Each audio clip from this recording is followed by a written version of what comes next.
একটি পরিবার যদি সুনির্দিষ্ট পরিকল্পনা মাফিক পদ্ধতিতে পরিচালিত হয় তবে সুখ সমৃদ্ধি বজায় থাকে। একটি অপ্রীতিকর পরিবেশ পরিবারের সদস্যদের মধ্যে বিশৃঙ্খলা ও বিভ্রান্তি সৃষ্টি করে। প্রজন্মের পর প্রজন্মকে চাণক্য তার নীতিশাস্ত্র ব্যক্ত করে জীবনের সাফল্যের সঙ্গে এগিয়ে চলার পথের দিশা দেখিয়ে গিয়েছেন। আধুনিক জীবনেও বারংবার তার নীতি অভ্রান্ত বলেই প্রমাণিত হয়েছে। তার রচিত গ্রন্থে সবকটি নীতি বিশ্লেষণ করলে বোঝা যায় সমস্ত নীতিতেই রয়েছে বাস্তব জ্ঞান এবং শক্তিশালী যুক্তি।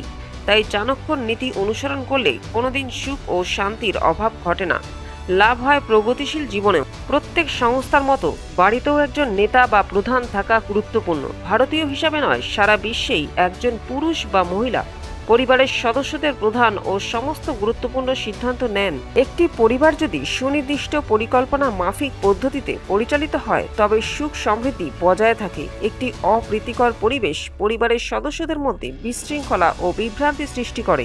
তবে চাণক্য নীতিশাস্ত্রে রয়েছে প্রতিটি সমস্যার সমাধান। একজন বাড়ির প্রধানের মধ্যে বেশ কয়েকটি গুণ থাকা উচিত, যার ফলে সেই ব্যক্তি যে কোনো বড়সড় দুর্ঘটনা বা সমস্যা থেকে পরিবারকে সুরক্ষিত করতে পারবে।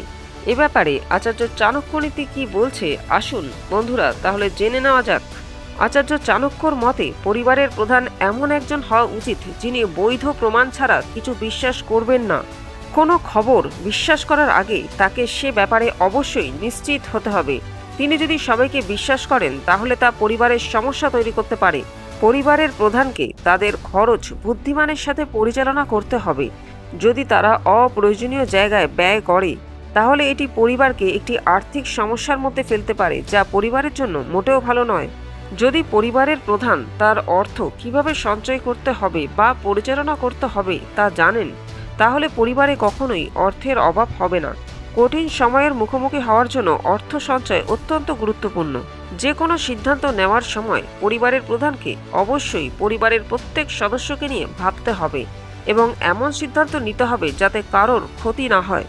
পরিবারে একটি সুশৃঙ্খল পরিবেশ তৈরি করতে পরিবারের প্রধানকে তার সিদ্ধান্তে অটল থাকতে হবে।